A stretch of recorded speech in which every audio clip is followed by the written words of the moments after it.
Hello, and welcome to NYU Returns webinar, Housing, Residence Life, and Dining. Please note that this webinar today is closed captioning and is available in this session. My name is Alan McFarland. I am the Assistant Vice President for Community Outreach and Engagement here in the Office of Student Affairs. We certainly want to welcome you all to be part of a program where we're going to have some of your questions answered about the three things that we just said: housing, residence life, and dining services. But first, let me give a chance for our guests to introduce themselves. But first, let me just tell you who's with us today. With us today is Kate Baier. She is the Executive Director of Residence Life. Ms. Thelma Cote, Senior Business Analyst in Residential Life and Housing. Hanrahan, Executive Director of Housing Services. Yes, you probably all should wave a little bit, but see your names as well. Carolyn Milea, she is the Associate Director of Campus Services. Ms. Kathrina O'Mahony, she is the Senior Director of Campus Services. And last but not least, Ms. Marissa Mariano, Assistant Director of Residential Life. Thank you all so much for joining us. We know that this is a busy time of year, obviously. Can you each take a moment to describe your offices and your roles? Let's start with you, Kate. Sure, I'm happy to. Welcome, everybody. I'm so glad to be here with you today. There are many of us from Residential Life and Housing Services on the call, and we each handle specific areas in pursuit of the total mission of the office. And so we'll talk a little bit about what we do. I've been at NYU since 2003, and my oversight is a residential life area of students living in our residence halls. And so in that, I supervise more or less the student life of students when they are in the buildings, coordinating with the professional staff and the student RAs, working on our leadership programs, and assisting Marissa with wellness response that she will talk about. Fantastic. Thelma?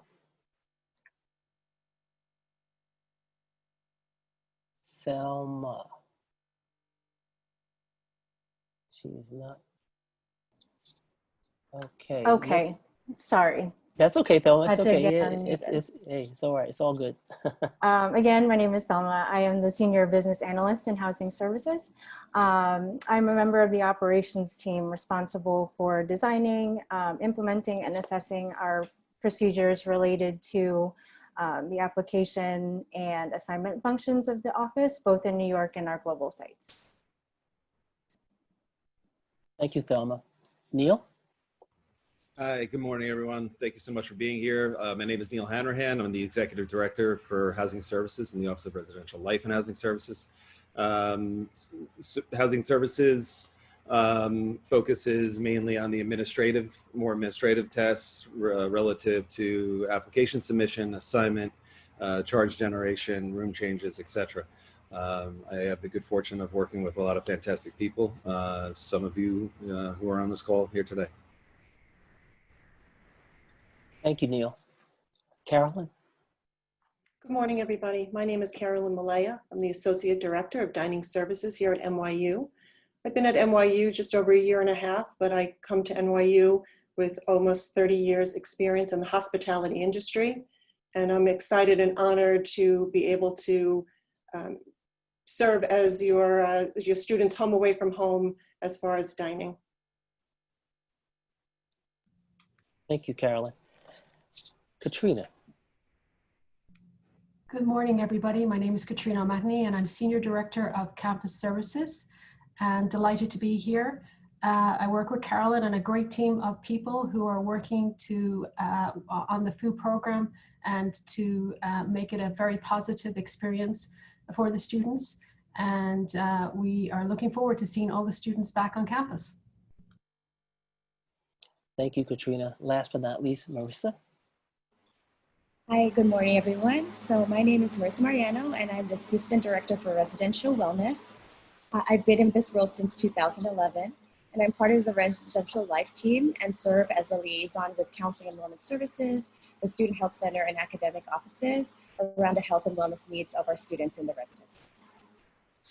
Thank you so much, Marissa. And thank you, everyone, for sharing a little bit about what you do to help give a framework of our conversation today. before we move forward, I'd like to remind all the viewers that we did do some homework and we have some questions that we have been collecting prior to the webinar. So we have some questions that we think will cover a lot of some of the issues and questions that you all have.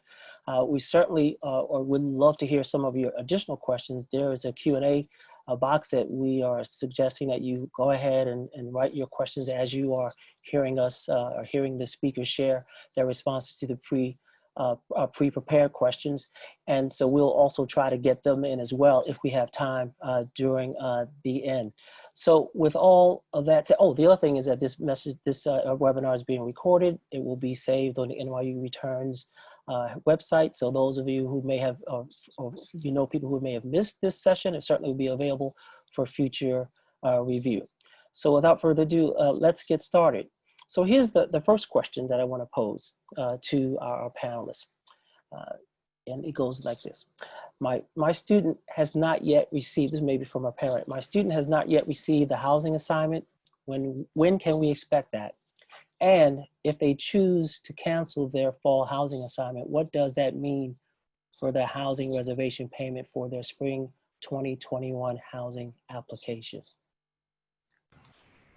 Thanks, Alan. I'll take that one. That's a great question and one that's been frequently occurring. For those of you who have not been provided a specific assignment yet, please rest assured it's on its way. We'll be doing assignments over the next several days to hopefully complete the vast majority of them by the end of the day tomorrow.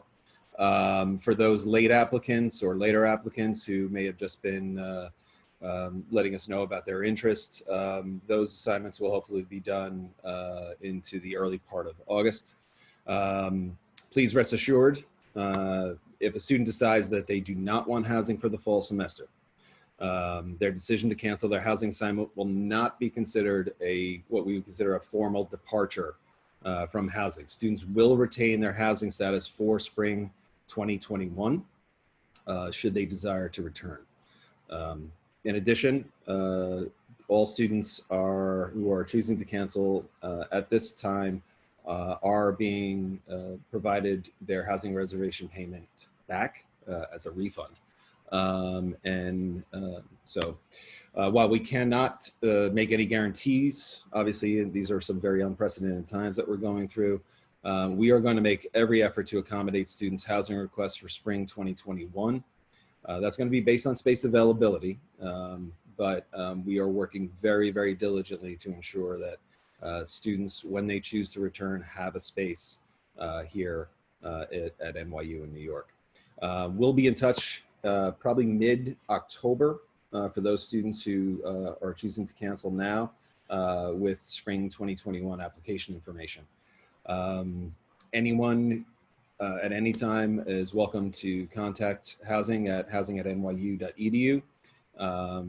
But certainly in that mid-October period, as that becomes more clear, they're certainly welcome to reach out to us at that time and let us know what their plans are.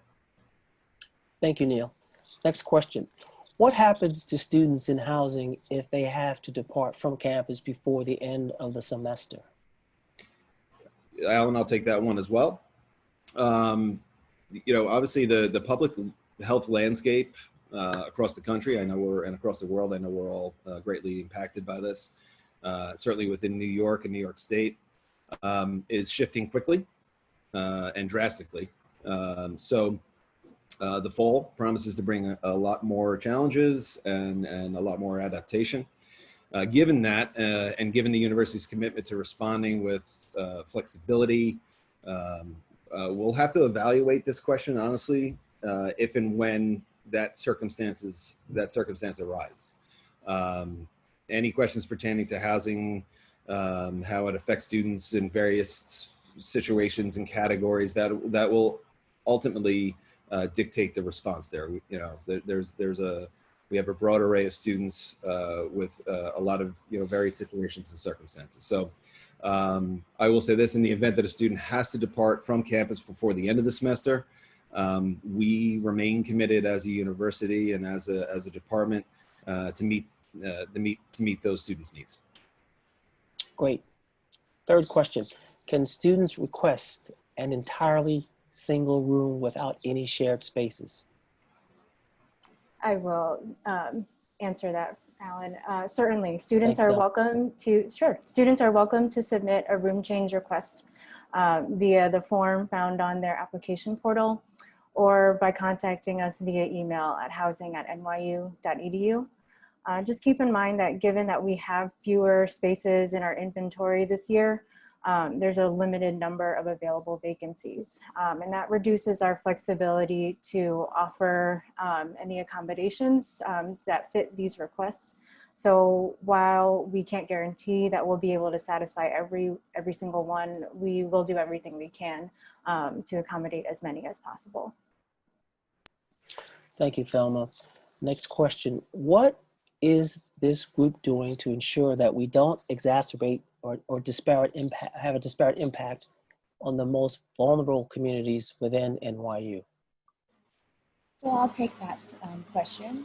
Knowing that this current public health landscape has had a disparate impact on our most vulnerable communities, we're seeing this here and also nationwide, we've implemented several components to support our new NYU students from these communities. And these are, we're being extremely flexible on deadlines to allow students to make decisions that are the best for them. There are going to be no financial penalties or other negative impacts when students do decide to cancel housing for the fall, as Neil's mentioned. We will have the same percentage of low-cost housing in the system with de-densification, including single options. And then the quarantine period being provided is at no charge, and included as well will be free meals and specialized support systems and programming to all students quarantining in housing. So we will also be providing high-touch individualized responses to students who need extra support during these challenging times and extra attention. And we hope that these measures will provide the added support that our students need during these challenging times. Thank you very much, Marissa. Here's the next question.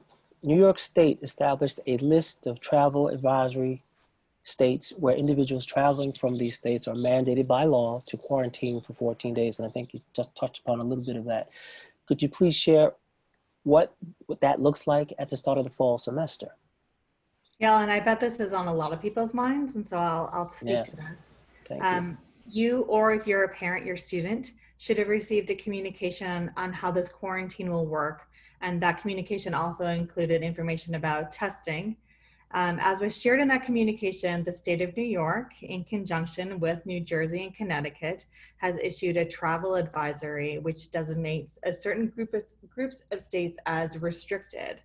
So the result is that all students coming from or having spent time in, and that includes vacations, having spent time in those restricted states or countries outside the US in the 14 days prior to their departure for NYU are required to return to NYU by required to return to New York by August 18th or 19th and immediately begin a 14-day quarantine.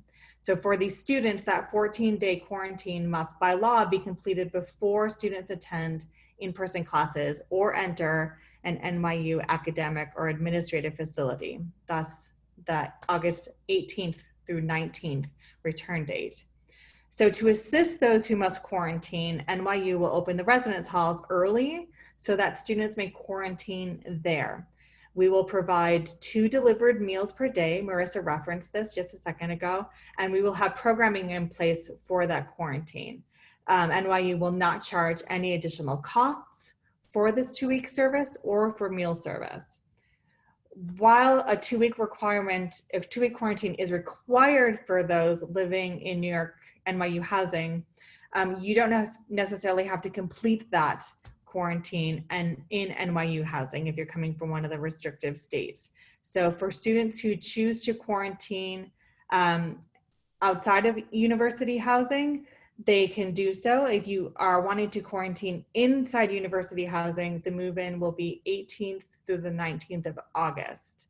If you choose to quarantine outside NYU housing, your move-in will take place August 31st through September 2nd. I understand this is a lot of information, and so I would refer people to the communication that went out earlier today as well, and know that additional details on quarantine and move-in scheduling and other exciting details about moving into the residence halls will be forthcoming in the next couple of days. Thank you, Kate. Yes, there's definitely just a reminder about NYU returns on the website. And for all the viewers, if you have other questions, please submit them to the Q&A as we move forward. Here is the next question. What might quarantine look like during the semester? If a student returns home or visits a hotspot state at any point during the semester, will they need to quarantine again after returning to campus? Okay, so for the first question, in keeping with New York State requirements, NYU has set aside approximately 5% of our on-campus housing stock for use for isolation and quarantine spaces for symptomatic individuals and those who may have been in contact with symptomatic individuals. And the individuals who are placed in these spaces, as we mentioned earlier, will be supported by the necessary complement of services, including medical, mental health, housing, and food services. And in addition, if a student is placed in isolation or quarantine, their housing costs remain the same as before. For the second question, if a student chooses to travel during the semester, under the current New York State mandated guidance, yes, a student may be required to quarantine upon return if they visited a state on the New York State restricted list. Requirement to quarantine is one that has come from the state of New York, and for international travelers, the CDC guides us with that, and we are compelled to follow that guidance. That guidance may and will change because we know things are constantly changing and evolving over time. So we would recommend regularly checking back the New York State website and the NYU COVID Web Hub before undertaking any travel during the semester. Marissa, thank you very, very much. Here is the next question. What mental health resources are available for students who are quarantining in university housing?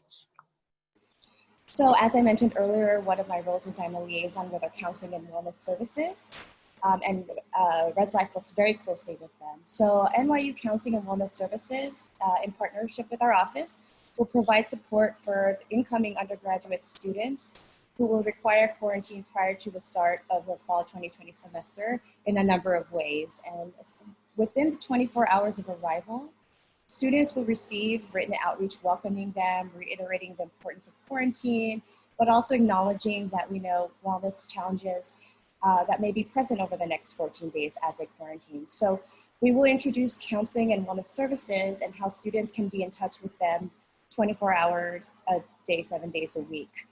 All quarantine students for whom counseling and wellness services has either received clinical information and or self-disclosed past mental health history via their health history form will be contacted by phone just to provide additional support. And those of whom counseling and wellness services cannot connect with via phone, they will follow up with written outreach asking them to return their contacts.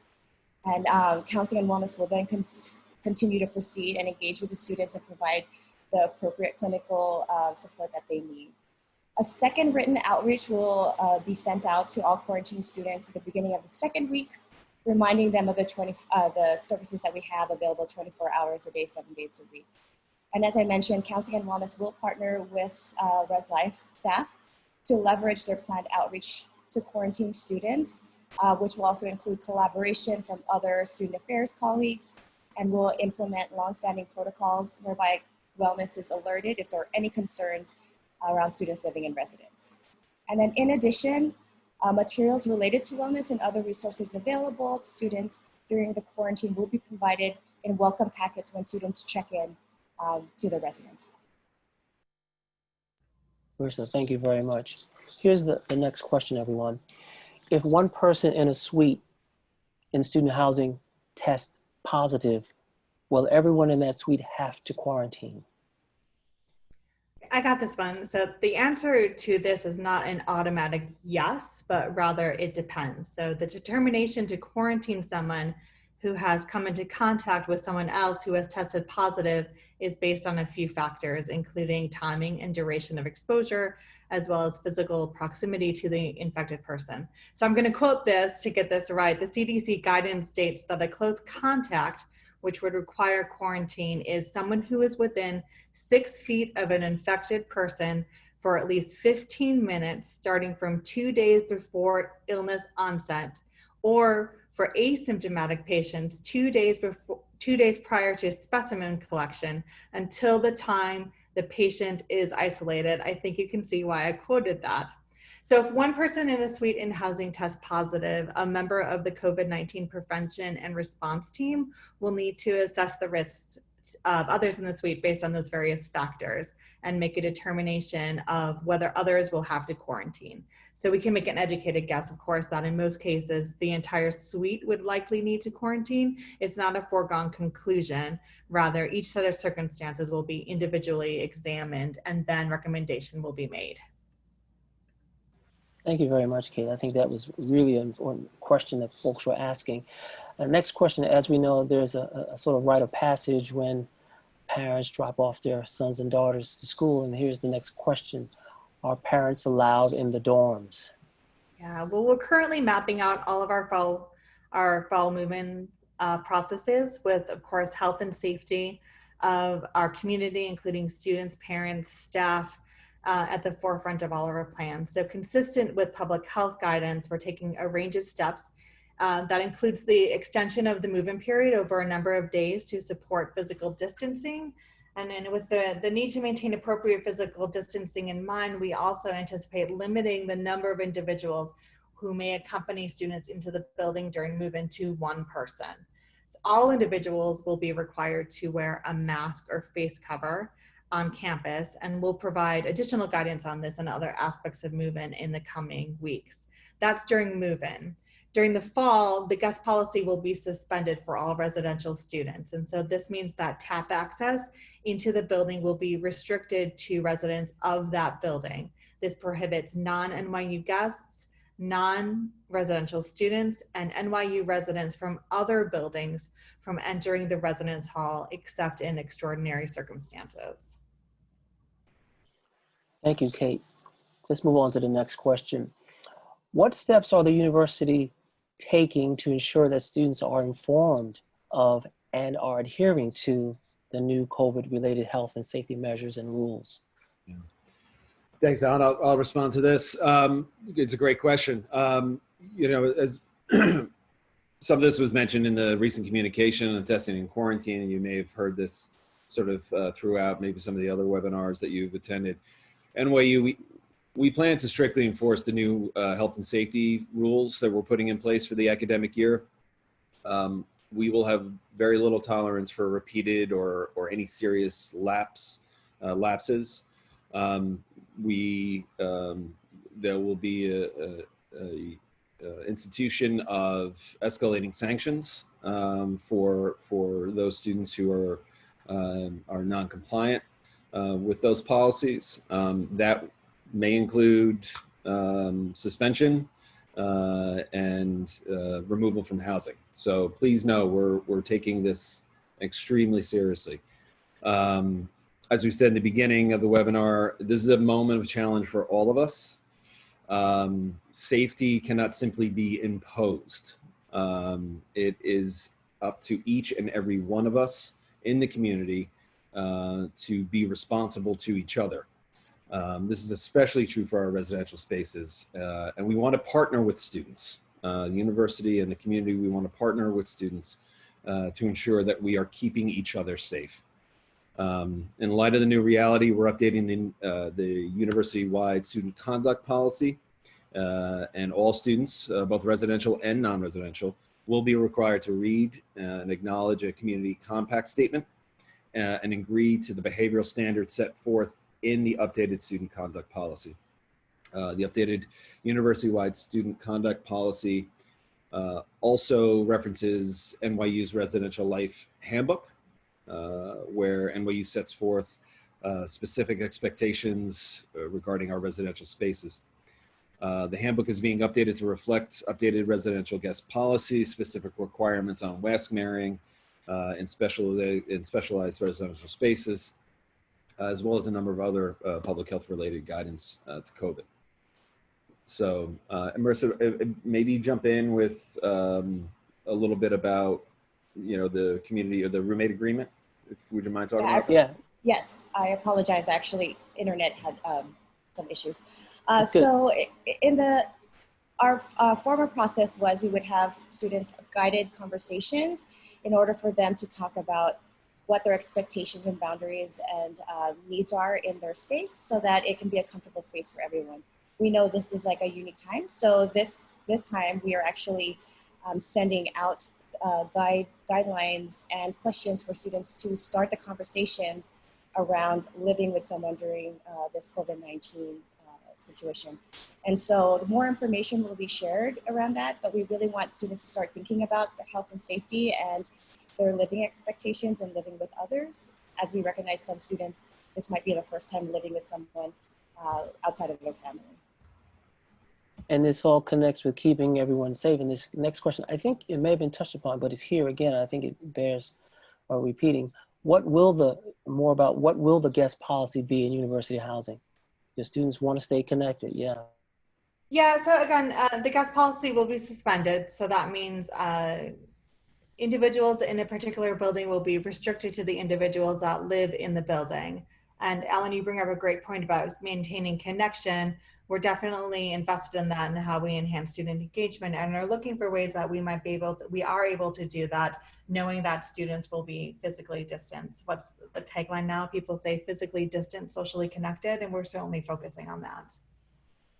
Excellent, Kate. Here's the next question. How will Zoom classes work if two roommates have a class at the same time? Well, it should not make any major impact if students are at two different programs and working simultaneously. NYU housing and other related facilities have extensive internet capacity, which supports many thousands students, faculty, and staff accessing NYU Home and related academic programs at the same time. But as I mentioned earlier with the roommate agreements and contract, it would be important for roommates to discuss this question as they establish this roommate contract or agreement. Part of the learning experience of college is having conversations where expectations are shared and boundaries are discussed and establishing jointly to ensure an enjoyable, low conflict communal living experience. So once they reach their space, like assessing the space and talking about their schedule with classes and coming up with a schedule that would work best for all of them. In addition, yep, go ahead. Sorry. In addition, the university is also setting aside additional spaces on campus for student use, which will be available to reserve on an as-needed basis. So should a student need or want an alternate place outside of the residence hall for living, or their living space or to study or take classes, these are spaces that will have the same expansive broadband capacity as the rest of campus. So we're hoping that will also be a supportive option for our students. Thank you, Marissa. We're gonna shift gears just a little bit and talk about dining.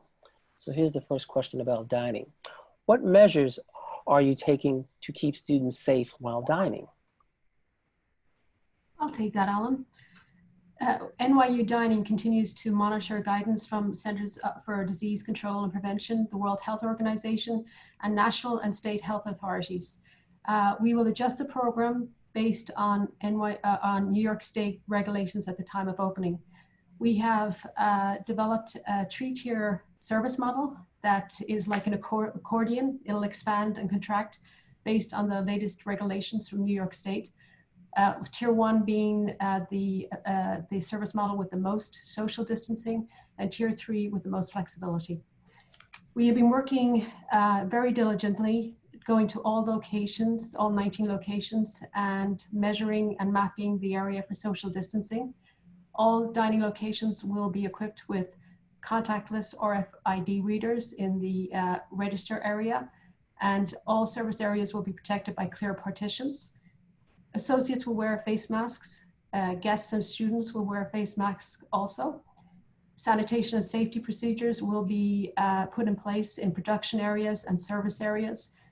Every team member will receive a wellness check at the beginning of their shift to ensure that they are symptom-free. We'll have freestanding touchless sanitation stations at the entrance of the dining locations, and there'll be dining ambassadors and safety ambassadors on hand to assist with questions and guidance.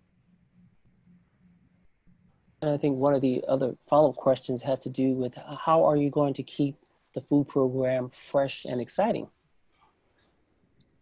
Ellen, I can take that question. So we partner with NYU Eats. We partner with NYU Eats to bring the students the most diverse, healthy, and creative menu offerings. Some of the items that we are rolling out for this semester is that at the Palladium, we're going to be rolling out a new concept called Paper Lantern. At Upstein, we'll be running a new program called Smoothie Lab. And at Lipton, we'll be opening a new station called Kachina Station.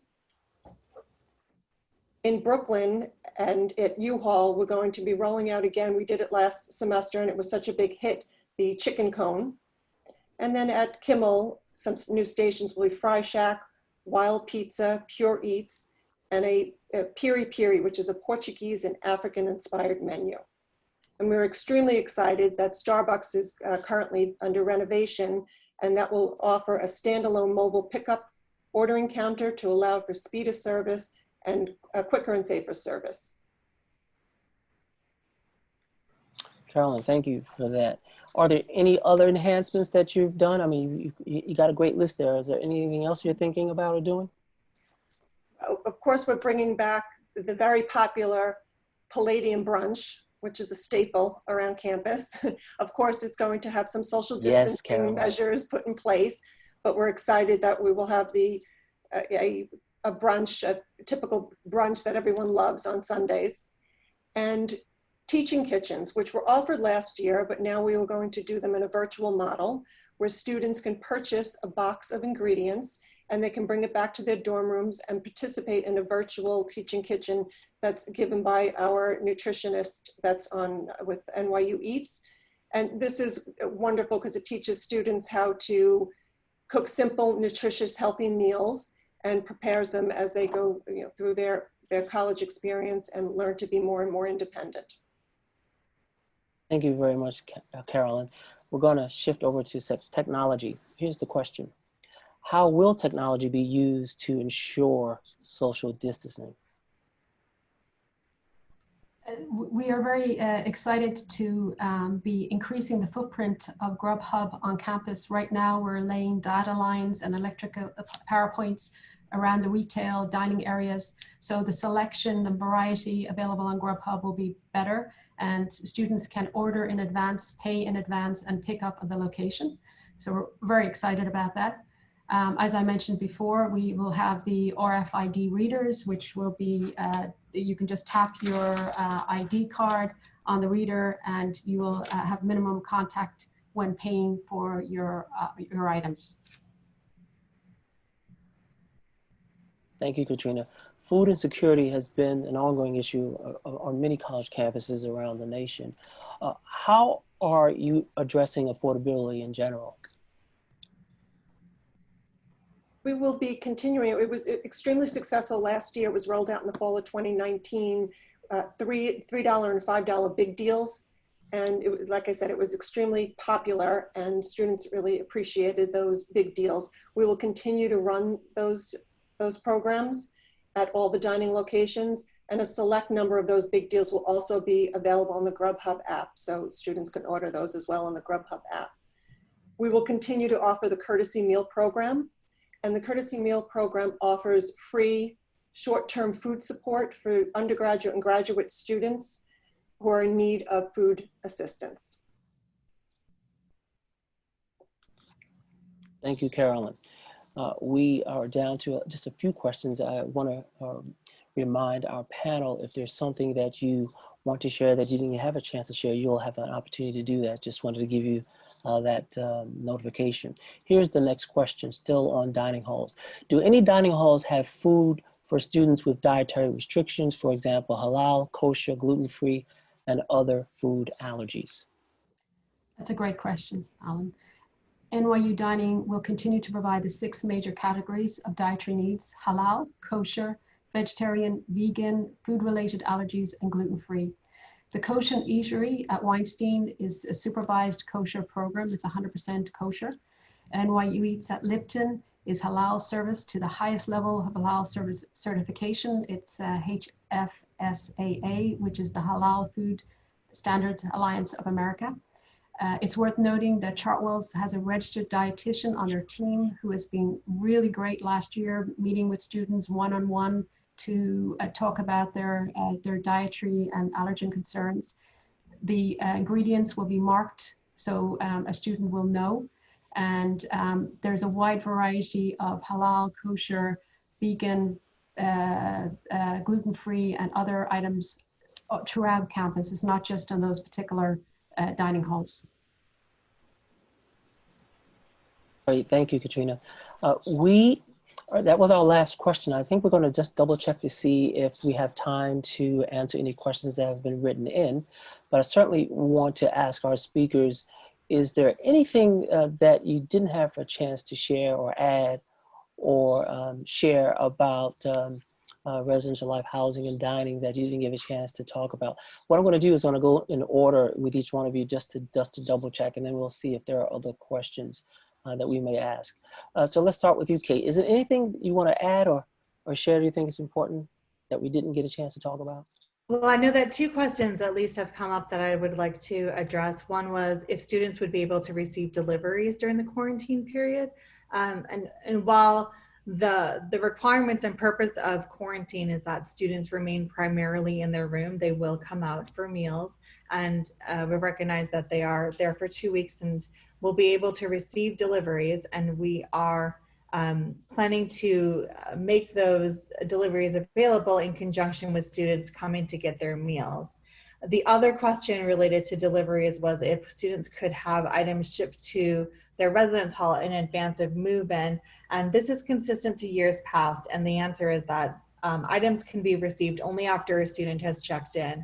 And that primarily is so that we don't receive something for a student who has, for whatever reason, perhaps changed their mind or has been moved to another building. And so in order for us to receive a delivery, a shipment for a student from Amazon, for example, or books, it has to arrive after the student. Thelma, is there anything that you want to share or add that we may have missed or something you want to include? I think we've covered a lot, so I will let that marinate, and just happy to have plans in place to have our students back. Looking forward to it. Thank you, Thelma. Neil, anything to add? Anything? I'll always talk when given the opportunity, Alan, you know that. So just a few things, and I think it's important to sort of touch upon, in this effort to keep each other safe. Just talk a little bit about some of the steps that we've taken to sort of help frame, some of the administrative steps. So we talk about reducing the density of our existing undergraduate residence halls. We're assigning fewer students to shared units, so there will be fewer students who will be sharing a bathroom, say. We are securing additional spaces at an off-campus location, that will help us meet the additional need for space at our reduced density in our residence hall. We've expanded the roommate selection process. We've allowed first-year students to do that. We haven't done that in many years. Probably this is the first time in 7 or 8 years that we've allowed first-year students to choose a roommate. The effort there is to create that level of comfort, or maximize the level of comfort in the residence halls, and familiarity in creating, in effect, domestic pods. And I think we've mentioned it also before, but we're setting aside a significant, about 5% of our inventory will be set aside, and that's university housing inventory. That's not anything that we would secure off to an off-campus location.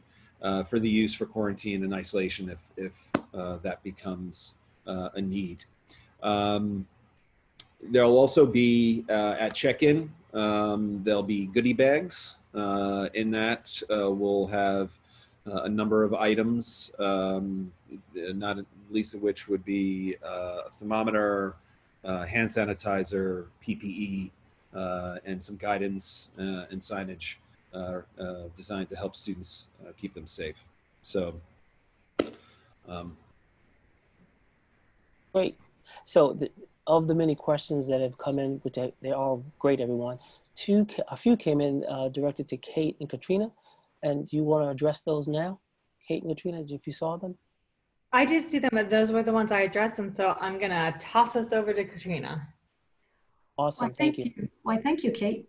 So a question came in about if there's any outdoor seating available. Currently, we'll have a very limited outdoor seating available at Kimmel.